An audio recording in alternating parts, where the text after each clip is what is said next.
welcome to another episode of This Is Why I Don't Vote, a podcast. Your safe space to discuss sports, politics, social issues, and religion, where we will take it all very seriously, but not too seriously. I feel liberated this week, dear listener.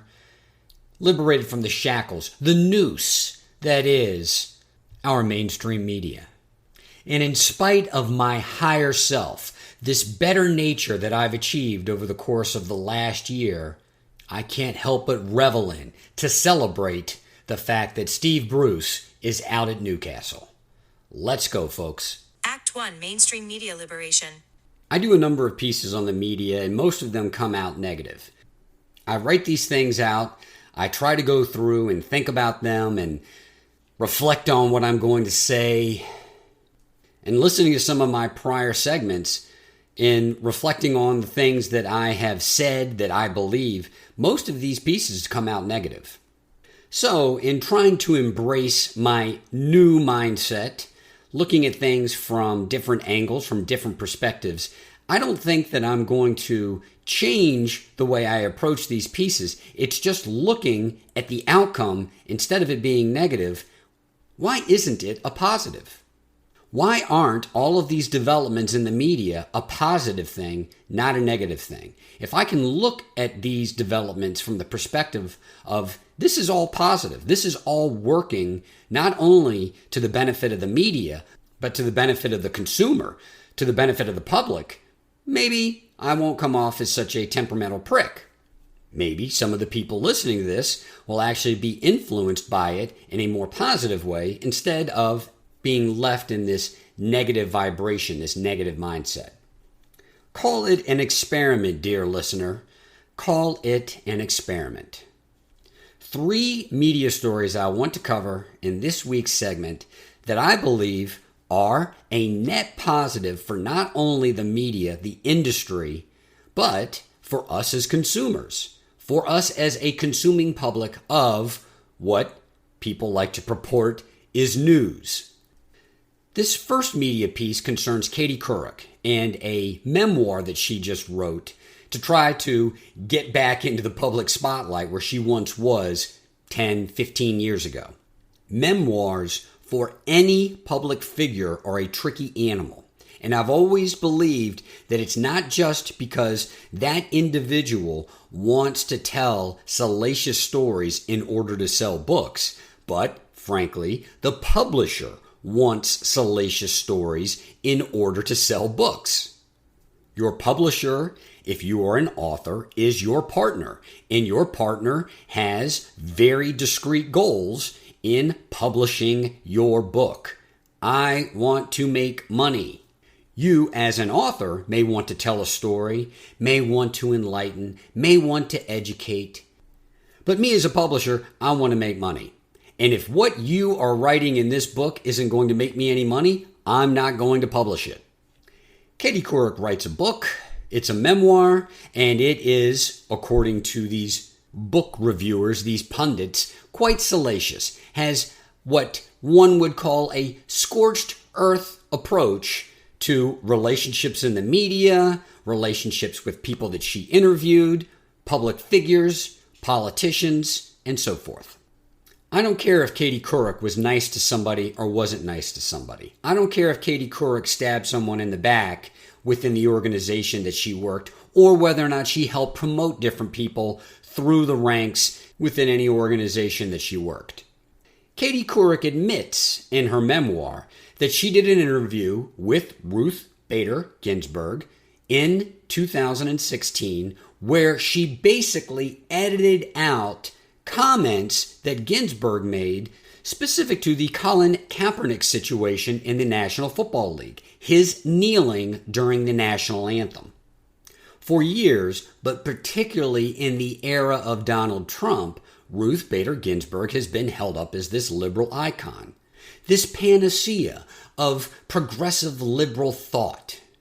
No doubt, when Couric was interviewing her, she expected Ginsburg to provide a level of enlightenment, a tone of understanding, an approach of wisdom to what was a highly inflammatory and controversial topic that had been fully embraced by the media for its divisiveness. This was somewhat of a chicken and an egg situation. Did the media promote this story because it was divisive and it attracted eyes, or was the media simply following a story that was such a part of the day-to-day lives of so many Americans, whether it be the factors of sports in popular culture, race, power dynamics, employers versus employees? I personally made comments about the fact that it was offensive to me that the NFL itself had been able to so effectively co-opt patriotism as part of its brand, as a marketing tool for its product. I too, dear listener, was a part of the conversation. I too, dear listener, was looking for additional content with regard to this debate, with regard to these issues. I too had formed my own opinions. So it does not seem out of place that Katie Couric would pose the question to a Supreme Court justice, a woman who had been a Supreme Court justice for decades, to elicit from her the wisdom, the insight of a progressive liberal who had seen so much change over the course of the years for women in particular, but had also been so much a pioneer for that change. What was Ruth Bader Ginsburg's response to such an inquiry? Well, she was quite clear. She felt that those who kneel during the national anthem were, quote unquote, showing contempt for a government that made it possible for their parents and grandparents to live a decent life. Ruth Bader Ginsburg went on to say that this was a life which these people probably could not have lived in the places that they came from. Ruth Bader Ginsburg reflected that once these people, the protesters, became older, they would realize that what they were doing was simply youthful folly. Couric, according to her own biography, immediately realized how problematic these comments would be for Ruth Bader Ginsburg. Couric, excusing these comments, wrote in her own memoir that she believed that Ginsburg, who was 83 at the time of that interview, was elderly and probably didn't fully understand the question she had posed. Therefore, according to Couric, in her own memoir, she withheld that. She withheld that part of the interview, that she had ever asked the question, that Ruth Bader Ginsburg had ever given such a response. Now, I think in episodes past of this very podcast, in the months and years preceding some of the events that have occurred in my life, some of the things that I have done, that I've undertaken by way of a spiritual awakening, I'd start throwing a temper tantrum about how morally corrupt Katie Couric is, about how morally corrupt the editors of this piece were, having been in this same room with Ruth Bader Ginsburg. I mean, you've got a producer, you've got cameramen, you've got a lot of people involved in creating this piece. This was published on the internet. This was an interview that was published. Think about that, dear listener. This is no different than a police officer strangling a man to death and having 3 other officers watch him do it and then have none of them reflect as much on a report that's authored 4, 6, 8 hours later. Imagine the scene of this interview in your head. You've got cameramen, you've got boom mic operators, you've got a producer, there are editors, and Katie Couric herself. And these people all purport to be members of the media. Katie Couric would hold herself out to be a journalist. They decide whether it be Katie Couric herself, Katie Couric and her producer, Katie Couric and editors. They decide to withhold this information, and everyone looks around, shrugs shoulders, and says, okay, that's fine. It's a television program like any other. You didn't like the take of a scene, you edit it, or you redo it. You may think that there's a blue wall of silence specific to law enforcement or the police, but that permeates every industry, every type of profession. Rather than get upset after reflecting on this, I found it liberating. That's right, I found it liberating. How often do you think Katie Couric was in an interview over the course of the 20, 25, 30 years that she was in the news media, if you can even call the news media anymore? How often do you think that she was in an interview while she was a high-profile member of different news organizations where there was something that she felt was untoward, that wasn't what she expected, that didn't fit with a narrative that she had preconceived about that interview, and she just omitted it? How often, dear listener, do you believe that other, as I have called them, news actors, news actresses, how often do you believe that these people who are face forward, these news actors and news actresses, how often do they get something that they don't expect, that doesn't fit with a narrative, that doesn't fit with a preconceived notion, and they just edit around it or edit it out altogether? It doesn't matter your political persuasion. It doesn't matter your age, your religion, your gender, your geography. You can imagine that news actors and news actresses do this all the time, that the pieces that you were being presented have been carefully crafted, have been carefully edited. I don't find it disturbing anymore. I find it liberating. It's liberating because I no longer have to pay attention. I no longer have to give these people any weight, any credence. You and I, dear listener, you and I can come up with, by way of discerning some of the information around any news event, we can come up with the why as well as any of these news actors or news actresses. They aren't getting to the heart of the matter. Accordingly, we have been liberated. All we need them for is notice of the event and some broad details.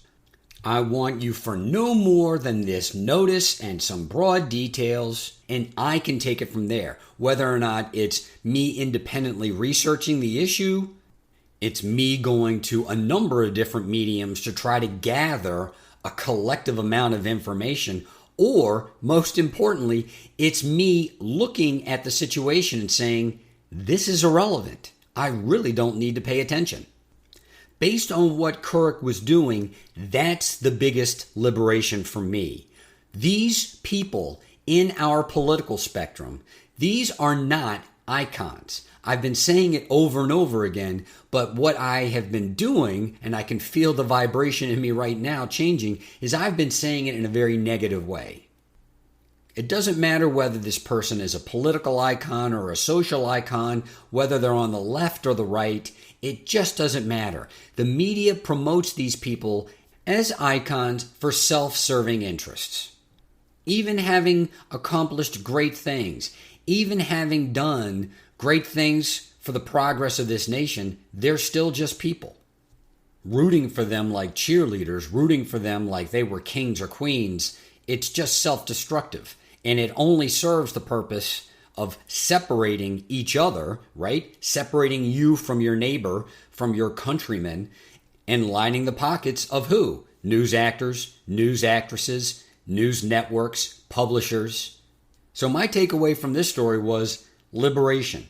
Thank you, Katie. Thank you so much for admitting what a lot of people already suspected. We can't trust anything that you've ever put out, because we know that based on your preconceived notions, based on the narrative that you want to present, you would edit whatever you came across in order to fit that narrative. Once I liberate myself from believing in narratives, you are no longer important. Trust me when I say, dear listener, I have stopped believing in the narratives.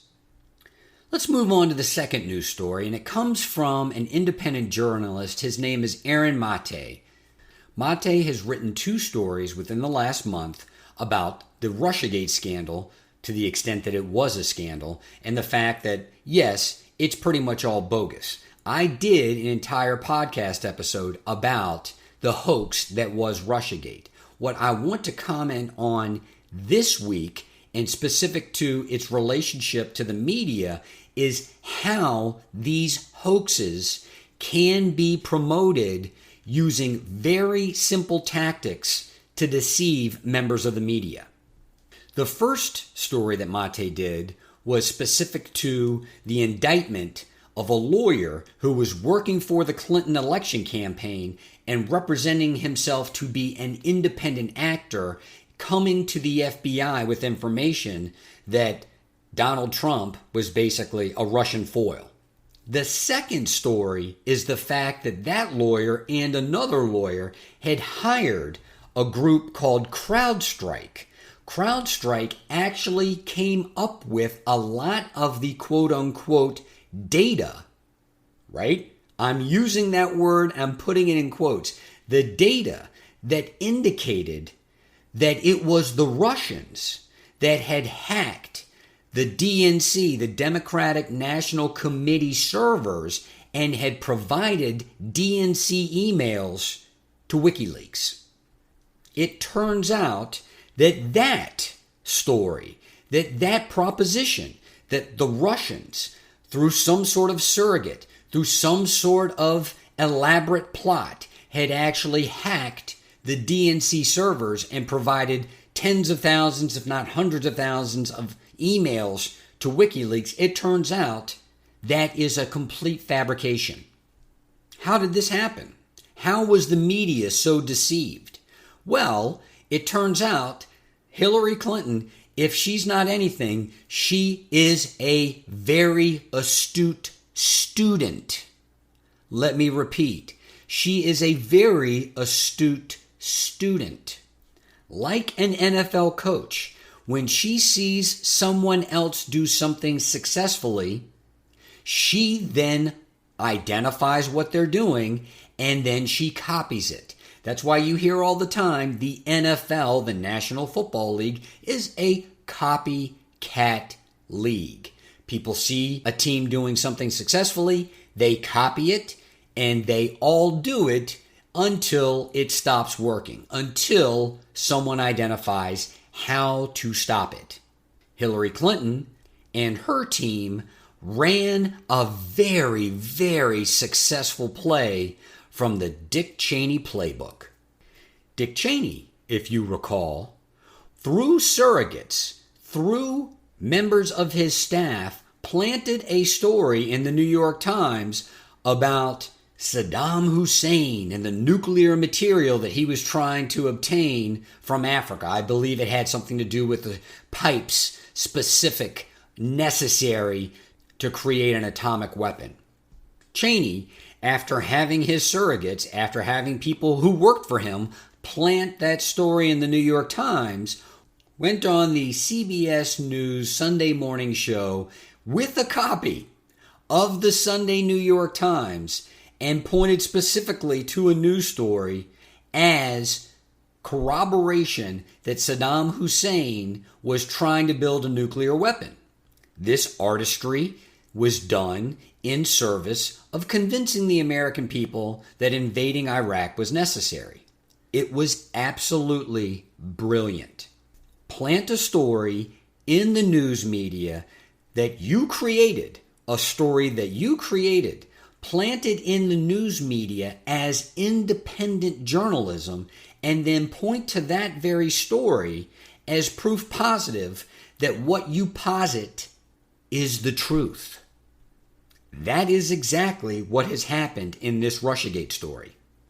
This so-called investigation and journalism into the hacking of the Democratic National Committee email servers, this information that was provided independently, and that should be in quotes, from what we were told by what was reported in the media by so-called journalists. Information provided by altruistic, neutral sources, just looking out for the country's best interest. That Donald Trump was a Russian foil, it was all fabricated.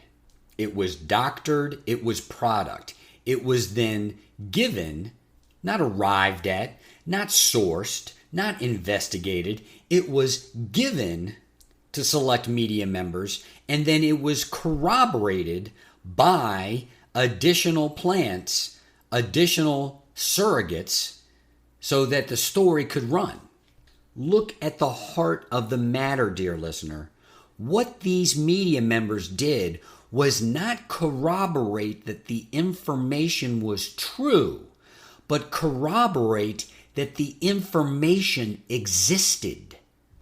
Please tell me you can identify and understand the difference. There is information that exists in the ether. There is information that is being batted around, whether it be in some bureaucratic agency, whether it be at the White House, whether it be in the halls of Congress. That information is not necessarily true. What passes for journalism in the modern media, and to the extent that we now understand it, may have actually passed muster for decades, for centuries.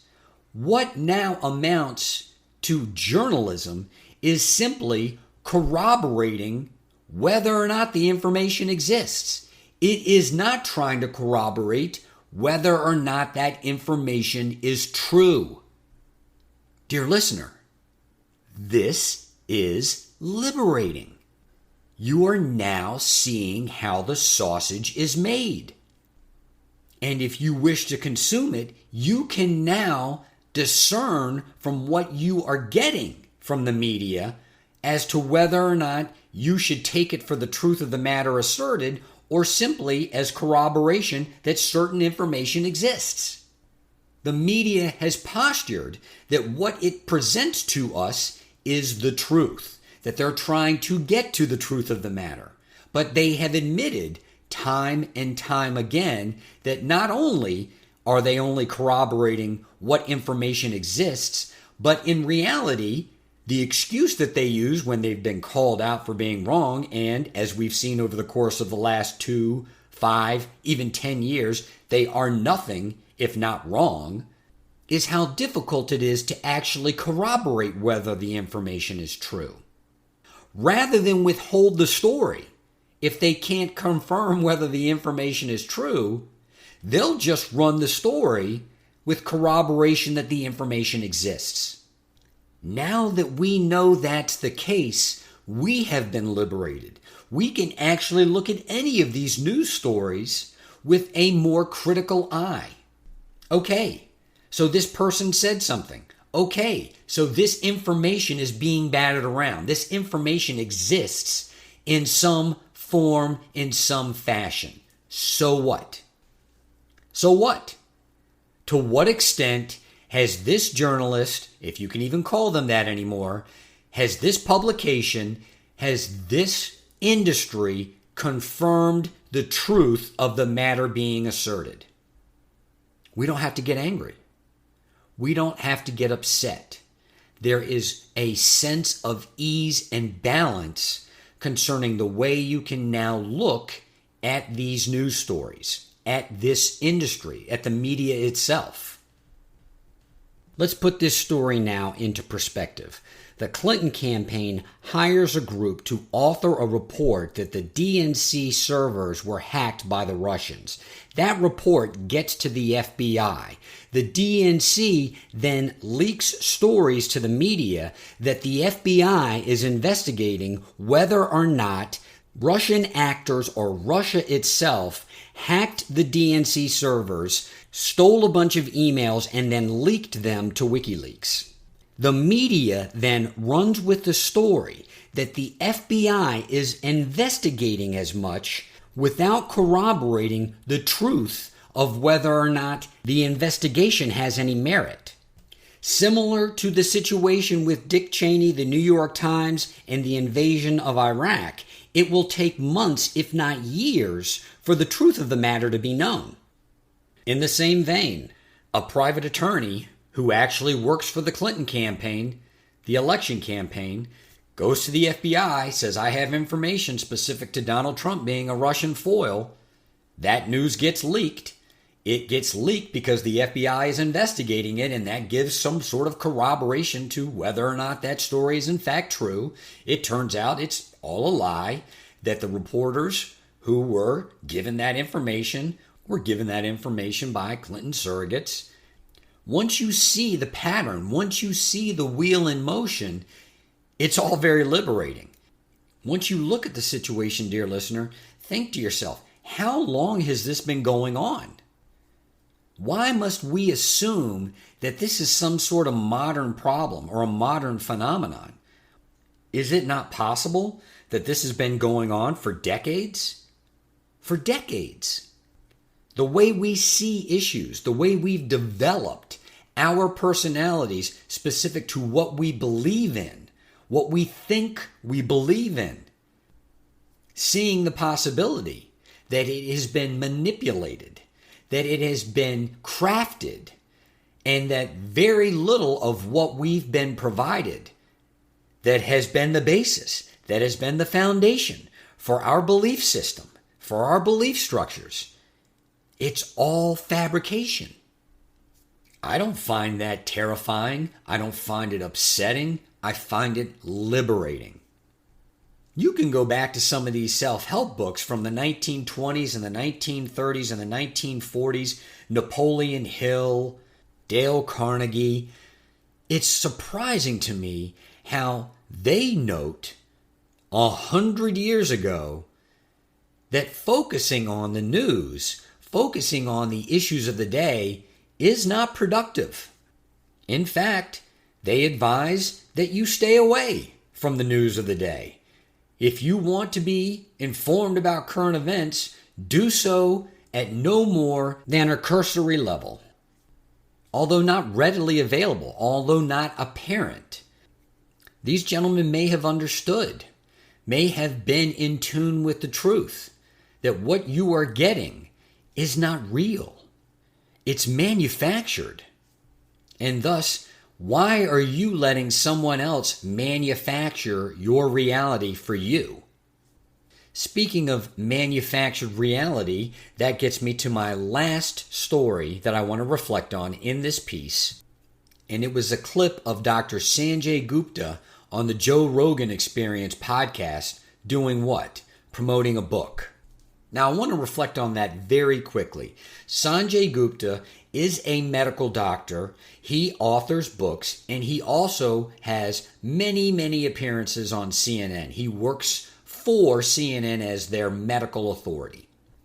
As broad as the reach as you may believe CNN to have, because Gupta is promoting a book, he now has to go and promote that book on platforms that actually have a broad reach. What is the number one podcast in America? It's the Joe Rogan Experience.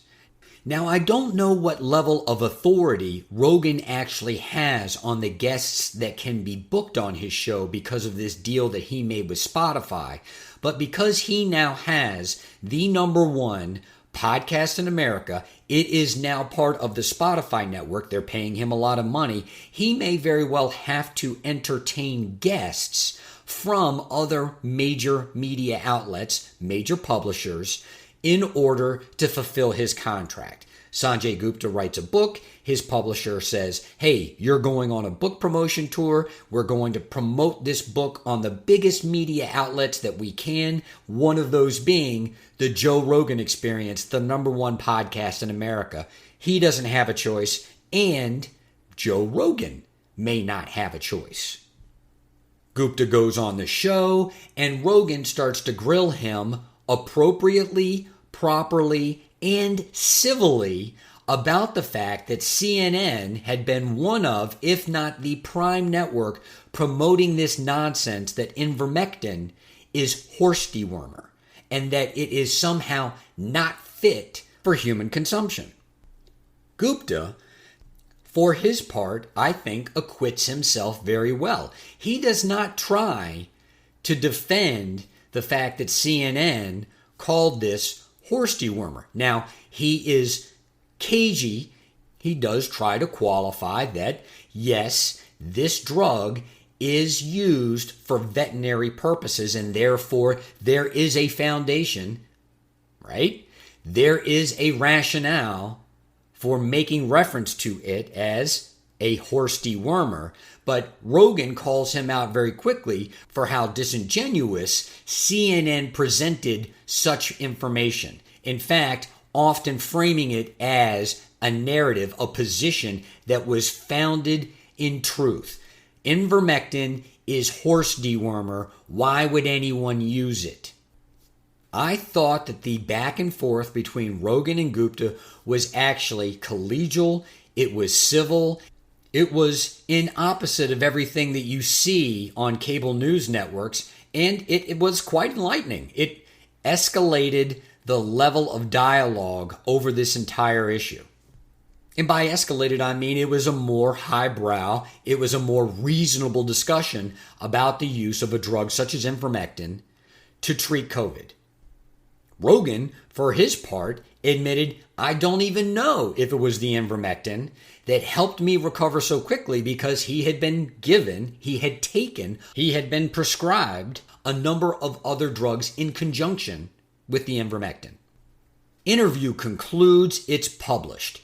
Gupta goes back on CNN days later and in an interview with Don Lemon, who has proven himself to be nothing but a news actor and a caricature of a journalist, slyly congratulates Gupta for having endured what he had to endure by going on Joe Rogan's podcast, and then defending the fact that the network, including himself, had repeatedly called ivermectin horse dewormer and that it was reasonable for them to do so.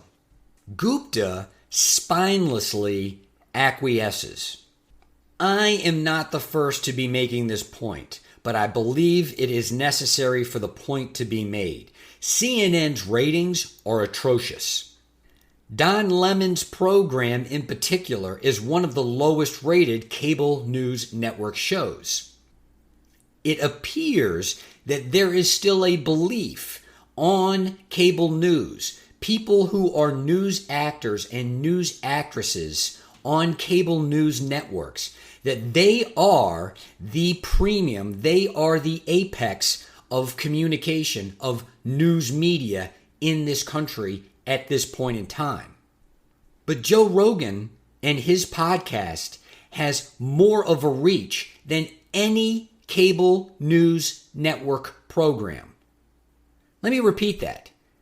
Joe Rogan, in his own podcast, has a bigger audience than any cable news network program. Rogan addresses Gupta's appearance on Don Lemon's show. Rogan himself raises this point. You idiots, I have the bigger platform and the bigger audience. The further you push into a misrepresentation, a falsehood, what looks like now a flat-out lie about how you represented ivermectin, what you said about it, the things that you said about people who might have taken ivermectin, you further discredit yourself as members of journalistic enterprises, as members of a news media, and paint yourselves as what many of us now are resolved that you are. News actors and news actresses, caricatures and nothing more. Where do I land on this realization? You guessed it, dear listener. It's liberating. I know most of my listeners are professionals. As a professional with a professional's income, you decide that you want to invest some of your money for the future. You go to a financial advisor's office. You have the intention of giving that person tens of thousands of dollars of your hard-earned money. You go into the office, you sit down in the lobby. The admin at the front desk says, "Please have a seat. Mr. Jones will be out to meet you in a minute." You sit down, you flip through a magazine, the door opens, and Mr. Jones presents fully decked, fully dressed as a clown. Face makeup, wig, big bushy pants, the clown shoes, big red nose, dressed as a clown. You stand up, he reaches out his hand, you reach out your hand to shake his hand. It's got an electric buzzer on it. He shocks you. Ha ha ha ha, he says, let's go and sit down in my office. Strangely enough, against all of your better instincts, you actually go and sit down in this person's office. You take a seat, you start to discuss your portfolio, your goals. He's got a plastic flower on his desk that's facing you. He presses a button, it squirts you right in the face. He says, that's an old gag, but it still works. Do you give this clown $100,000 of your money? No. You walk out thinking, what a complete and total asshole. That's the liberation, dear listener. When you look up at that cable news network anchor, when you look up at any of those so-called pundits, they are clowns. They are literally dressed up, playing a role, but acting nothing more than a clown. Just as you would not take seriously a financial advisor dressed head to toe as a clown, acting like a clown, why would you take seriously anyone presenting you news acting like a clown? We need not get upset about it. We need not object to it. It is, in fact, liberating, and we can simply ignore it. Act 2, Ding Dong, the Witch is Dead. Speaking of liberation,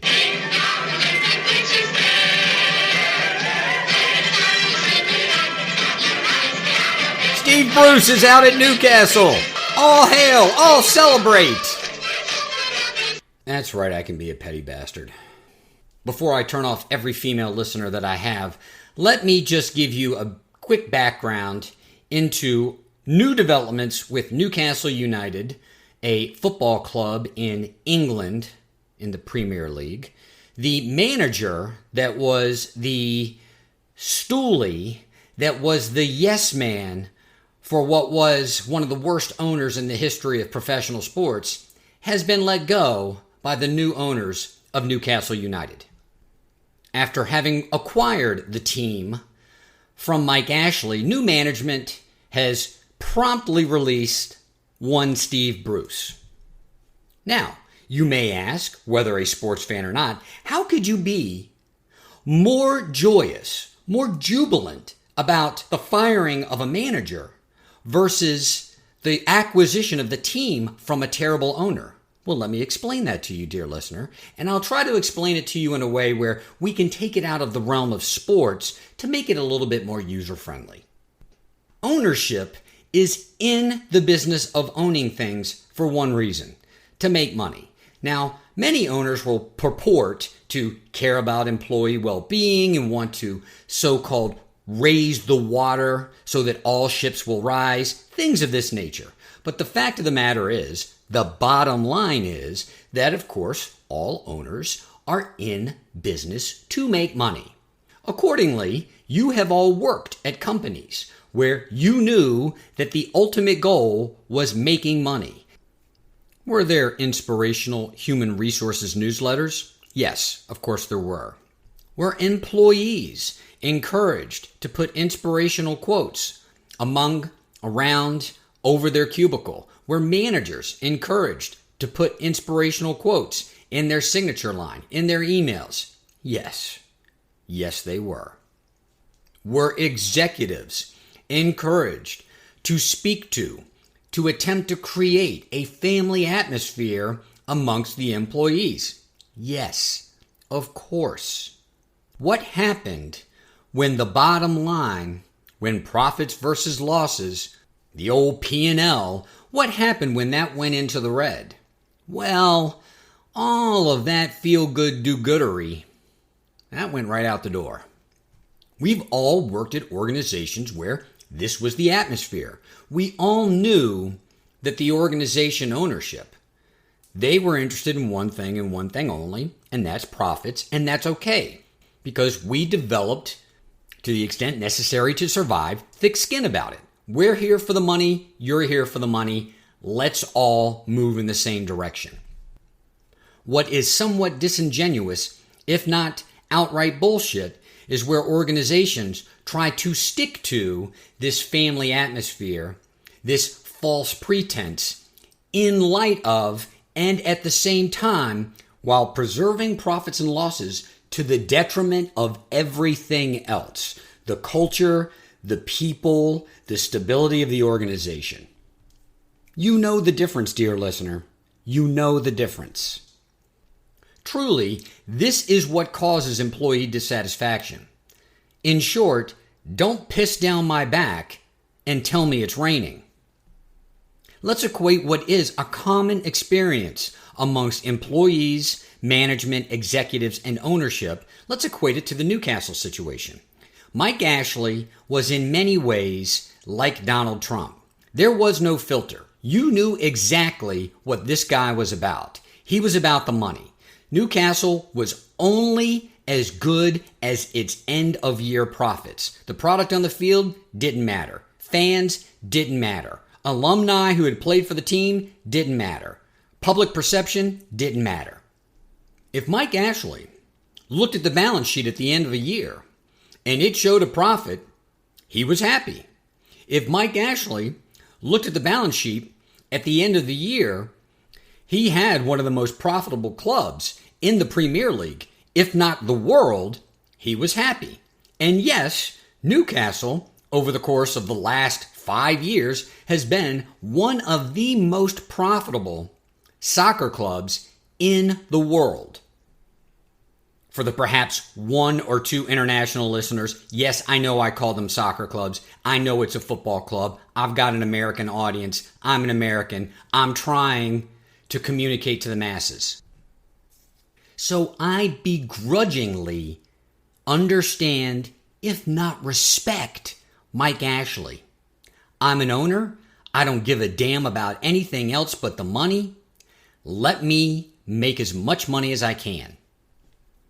On occasion, when the discontent grew to such a fervor that it actually captured national attention in England, which happened over the course of the 12, 13 years of Mike Ashley's tenure, he would go on television and give some half-assed excuse as to why Newcastle was in the predicament that they were in. He had his flunkies in the media who would go out, make excuses for Mike Ashley. It was all very transparent. Again, you can equate him to one Donald Trump.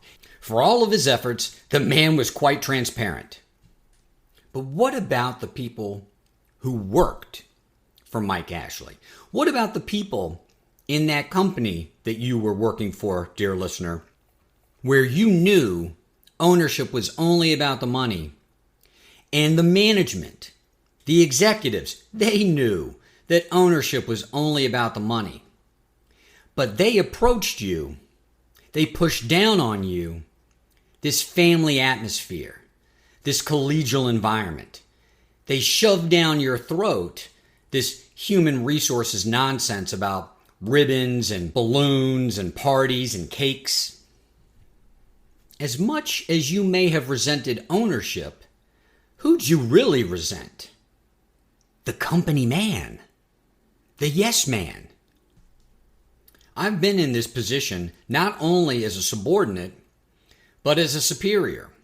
And there is a very fine line that one must thread when communicating information that people will receive as ownership is all about the money. There is a fine line that one must thread when taking actions that reflect that ownership is all about the money. Businesses are in business to turn profits, and it is not uncommon that in down times, businesses have to make hard decisions. It's the way that information is communicated. It is the way that superiors try to have empathy and try to have compassion for the subordinates that can make that transition smooth or can make that transition turbulent. If an executive, if a manager is indelicate, is abrasive, is clumsy, is just downright stupid about it, then that person often becomes not a scapegoat, but the villain themselves. Enter Steve Bruce. The prototypical, the apex company man. The only reason he had the job is because he sucked up to the owner.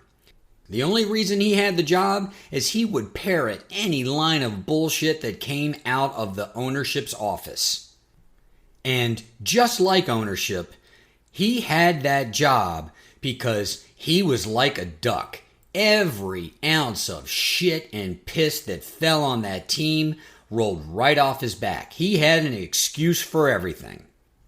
That is an important element to note here, dear listener, because all of you have worked in organizations where you did not trust ownership, and there were people within the executive infrastructure, management, that mirrored the untrustworthiness of ownership, the duplicity of ownership, the utter lack of awareness of ownership.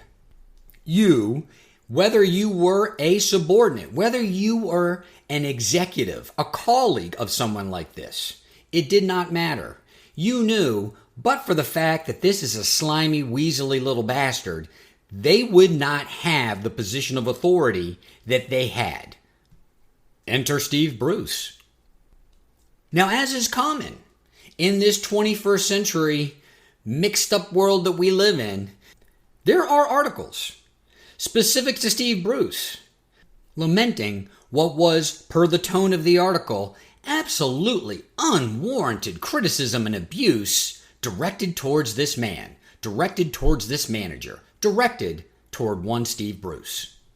As blind and as tone deaf as anything that I have seen in the last 20 years that we can call the 21st century.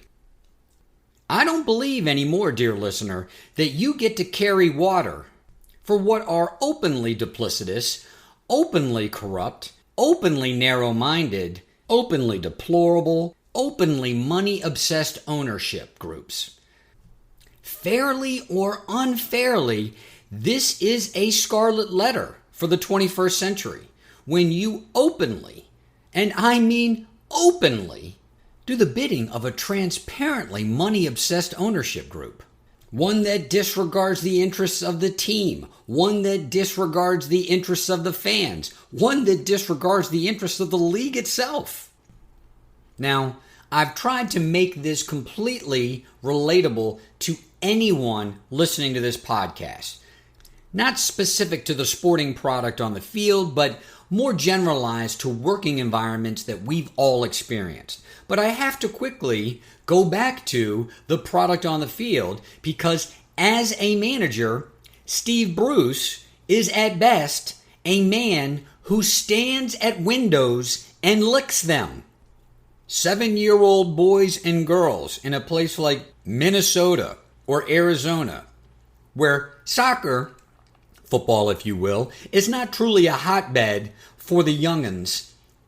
Granted, many play, but it's not competitive. 7- and 8-year-olds in these places often had a higher degree of understanding of the strategy of a football game, of a soccer game, running around in that boondoggle that you call a group of kids just chasing the ball. That was more sophisticated than many of the game plans derived by one Steve Bruce. I saw a quote today from Steve Bruce that he might actually retire given all the abuse that's been heaped on him. And I thought to myself, Jesus Christ, man, again, you have absolutely no self-awareness. After the debacle that was his stewardship of Newcastle United, who the hell else is going to hire this guy? Unless he's willing to get on a plane or a boat and come over here and take over one of those 7- and 8-year-old teams in Arizona or Minnesota, the man's fresh out of options. Don't worry, dear listener, if one of your children were involved with one of those teams, you wouldn't know from strategy any different. It'd still be that same boondoggle of kids chasing the ball around in one big group, aimlessly flailing away while the ball passes them by. After being questioned as much by a mom with a bag full of apples and a cooler full of high C, Steve Bruce would say, well, if Sally were a little more attentive and would pay attention, I think this would have been a much better result, but we'll get back after it next Tuesday before the kids' parkour class and we'll make the proper adjustments. But if you thought I was going to leave you on a negative note, Just remember, even though one may work for an ownership group that is transparently all about the money, there are rewards to as much. Bruce will walk away with $3 million. Slap a bunch of insults on your Twitter or Instagram account. I think Steve Bruce will be just fine. This is Why I Don't Vote, a podcast.